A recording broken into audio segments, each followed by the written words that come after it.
राधे राधे दोस्तों। आज मैं फिर एक कृष्ण लीला आपको बताने जा रही हूँ। एक चोर होता है और एक साधु होता है। चोर क्या करता है, साधु को रास्ते में रोक लेता है और कहता है तुम्हारे पास जो कुछ भी है मुझे निकाल कर दे दो, वरना मैं तुम्हें जान से मार दूंगा। तो साधु कहता है कि हे चोर, मेरे पास तो कुछ भी नहीं है। एक काम करना, कल तुम इसी समय पर उस स्थान पर पहुँच जाना जहाँ पर मैं वाचन करता हूँ। वहाँ पे मैं कथा का वाचन करता हूँ। तुम वहाँ आकर तुम्हें जो कुछ भी दिखे तुम चोरी कर लेना। तो चोर थोड़ी देर सोचता है और कहता है ठीक है। फिर दूसरे दिन चोर उसी समय पर वहाँ पर पहुँच जाता है। तब वहाँ पे साधु बताते हैं कि वृंदावन में एक कान्हा नाम का लड़का रहता है। वह खूब सोने से लदा हुआ रहता है हमेशा। तो अगर लूटना है तो उसे लूटो। जब चोर यह सुनता है तो वो वहाँ से चला जाता है और अपनी पत्नी से सारी बातें बोलता है और कहता है सुनो, मैं कल इसी टाइम पर चोरी करने के लिए जाऊंगा और मैं कान्हा को लूट के आऊँगा, तो तुम रास्ते में कुछ खाने के लिए मुझे बांध देना। तो पत्नी क्या करती है, वह सत्तू थोड़ा सा लेकर उससे अपने पति को भोजन के रूप में दे देती है। अब क्या होता है कि वो जो चोर होता है वो अपने घर से पैदल ही नंगे पाँव चल देता है, क्योंकि वह काफ़ी गरीब होता है। वह रास्ते भर सिर्फ कान्हा कान्हा जपता हुआ जाता है कि कान्हा को ऐसे लूटूंगा, कान्हा को वैसे लूटूंगा। तरह तरह की योजनाएं बनाता है।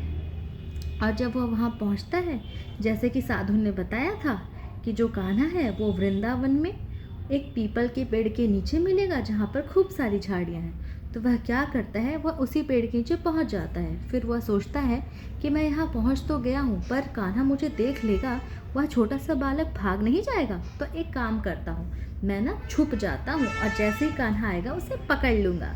अब होता ये है कि वह उस झाड़ी में जाकर छुप जाता है, पर वहाँ पे बहुत कांटे होते हैं जो उसे बहुत चुभते हैं और उसे लहूलुहान कर देते हैं। और उसके मुंह से सिर्फ एक ही बात निकलती है कि कान्हा कहाँ हो, कान्हा आ जाओ, कान्हा कहाँ हो तुम, कितना इंतज़ार कराओगे, आ भी जाओ।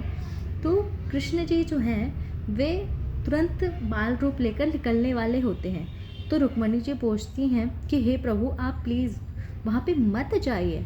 तो कृष्ण जी पूछते हैं क्यों रुक्मणी, तुम ऐसा क्यों बोल रही हो, मुझे क्यों रोक रही हो अपने भक्त से मिलने के लिए। तो रुक्मणी जी कहती है प्रभु वह भक्त नहीं है, वो आपको लूटना चाहता है।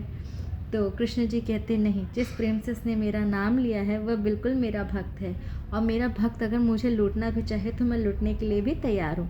और कृष्ण जी वहाँ से चल देते हैं।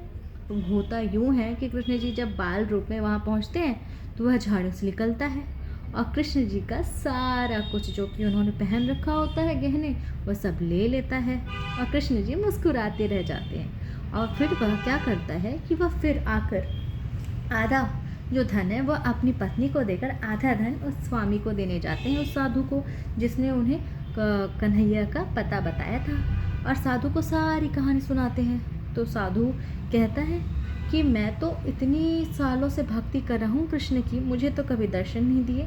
तू झूठ बोल रहा है, चल मुझे भी दिखा वो जगह जहाँ पे कृष्ण ने तुझे दर्शन दिए, मेरे कान्हा ने।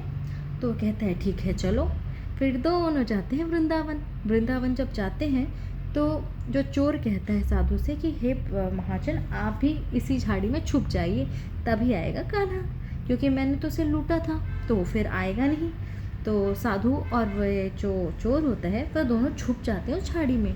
अब होता यूँ है कि वो दोनों छुप तो गए हैं झाड़ी में, फिर जब उन्हें फिर से कांटे लगे तो दोनों के मुँह से सिर्फ एक ही चीज़ निकल रही थी, कान्हा आ जाओ, कान्हा आ जाओ, इतनी देर हो गई, जल्दी आ जाओ।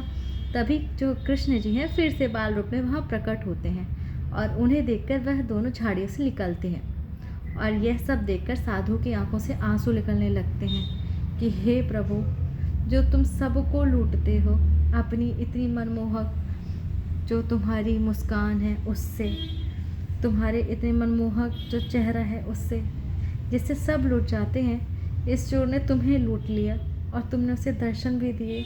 तुम धन्य हो कान्हा, तुम धन्य हो। और इस तरह से दोनों को दर्शन मिल जाते हैं।